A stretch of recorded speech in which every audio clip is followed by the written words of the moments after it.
નમસ્કાર, YNN ન્યૂઝમાં આપનું સ્વાગત છે। સમાચારમાં વાત કરીએ તો મહારાજા સયાજીરાવ યુનિવર્સિટીની કોમર્સ ફેકલ્ટીમાં અભ્યાસ કરતા ત્રીજા વર્ષના વિદ્યાર્થીઓને પ્રથમ વર્ષની એટીકેટી દૂર કરવા તેઓની ત્વરિત પરીક્ષા લઈ એક વધુ તક આપવા બાબતે NSUI વિદ્યાર્થી પરિષદ દ્વારા કોમર્સ ફેકલ્ટી ડીનને ભારે સૂત્રોચ્ચાર સાથે આવેદનપત્ર આપવામાં આવ્યું હતું।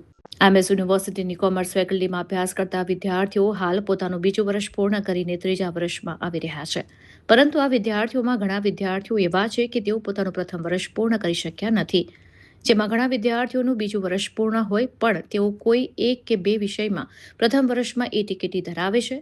તેના લીધે તેઓ યુનિવર્સિટીના નિયમને કારણે ત્રીજા વર્ષમાં નથી જઈ શકતા, જેથી NSUI વિદ્યાર્થી સંગઠન દ્વારા કોમર્સ ફેકલ્ટી ડીન સમક્ષ આવેદનપત્ર આપીને રજૂઆત કરવામાં આવી હતી કે વિદ્યાર્થીઓને પોતાની પ્રથમ વર્ષની એટીકેટી દૂર કરવા તેઓને એક મોકો આપવામાં આવે, જેથી વિદ્યાર્થીઓનું એક વર્ષ ન બગડે અને તેઓ ટીવાયમાં સરળતાથી વર્ષ બગડ્યા વગર આવી શકે।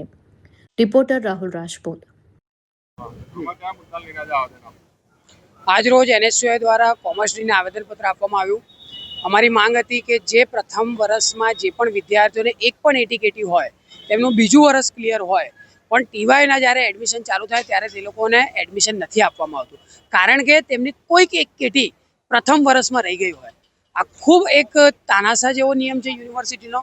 તેના વિરોધમાં આજ રોજ NSUI દ્વારા ડીન સરને રજૂઆત કરવામાં આવી, ગઈકાલે પણ રજૂઆત કરવામાં આવી અને ડીન સર દ્વારા એક સારો પોઝિટિવ જવાબ વિદ્યાર્થીઓ માટે આપવામાં આવ્યો છે કે જે બી આવા વિદ્યાર્થીઓ જે એક કેટીથી રહી ગયા છે અને પહેલા વર્ષમાં કેટી છે તેમની તાત્કાલિક એક એક્ઝામ લેવામાં આવશે, જેથી કરીને વિદ્યાર્થીઓ તેમાં વાંચીને એ ક્લિયર કરી શકે અને ટીવાયમાં સરળતાથી તે લોકોને એડમિશન મળી શકે।